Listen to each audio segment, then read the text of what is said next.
Здравейте! Това са новините за изминалата седмица от екосистемата на Космос. В днешното видео ще обсъдим Archway, Kava Chain, Wormhole Crypto, Osmosis Zone и Quasar.fi. Archway Mainnet вече е наживо.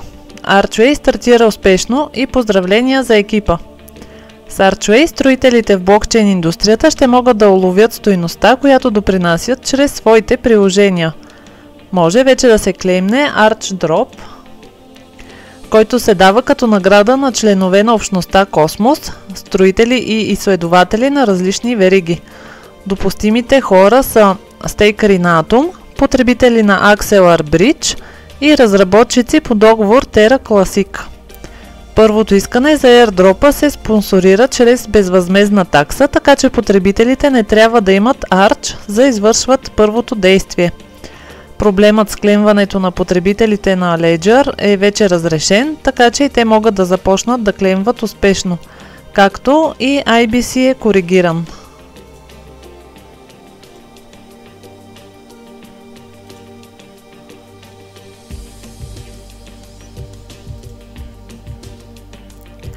Стейблкоинът USDT вече е активен на Kava Chain.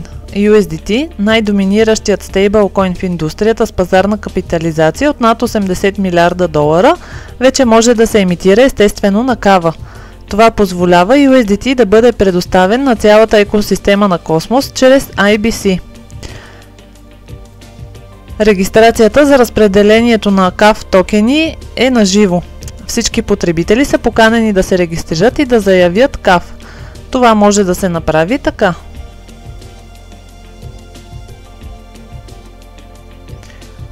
Това представлява регистрацията.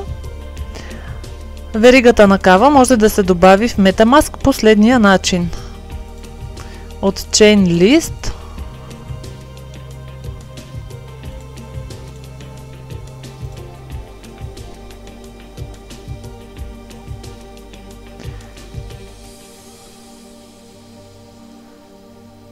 одобрете след това в MetaMask и вече ще имате веригата Kava.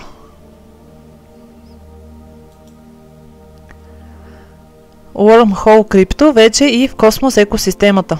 Wormhole е един от най-доминиращите мостове в пространството, свързващ над 20 блокчейна, се присъединява към Interchain.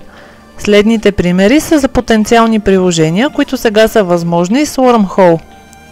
Cross-Chain Exchange. Използвайки Wormhole Connect, разработчикът може да изгради борса, която позволява депозити от всяка верига, свързана с Wormhole, като значително увеличава ликвидността, до която потребителите имат достъп. Управление на Cross-Chain. Ако група NFT колекции в различни мрежи искаха техните притежатели да гласуват за комбинирано предложение, те биха могли да изберат верига за гласуване и да използват Wormhole, за да предадат гласовете, подадени за техни различни вериги, към веригата за гласуване. И Cross-Chain игри. Игра може да бъде изградена и играна в производителна мрежа, като Solana, и това са награди, издадени като NFT в различни мрежи, например Ethereum. Osmosis Zone V16 апгрейд за концентрирана ликвидност е предложение номер 556 и е пуснато за гласуване.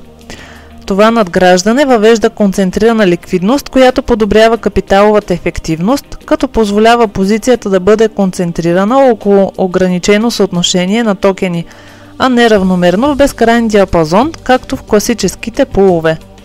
Може да се запознаете по-подробно с това предложение от тук.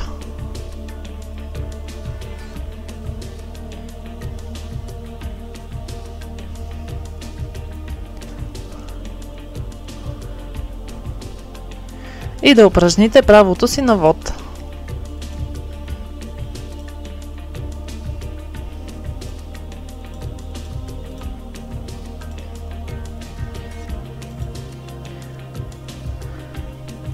Quasar токенът вече е наличен.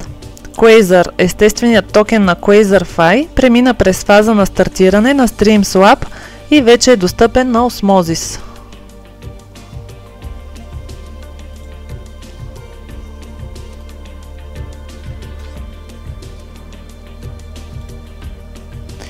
Quasar служи като роден токен на Quasar и поддържа дейности на ниво верига, включително такси за транзакции и консенсус за доказателство за дял. Това бяха по-интересните новини от екосистемата на Космос. Ако искате да сте информирани за случващото се в екосистемата, абонирайте се за канала и следете нашите ежеседмични видеа за случващото се в Космос. Полезни линкове ще намерите в описанието под видеото. Благодаря и довиждане!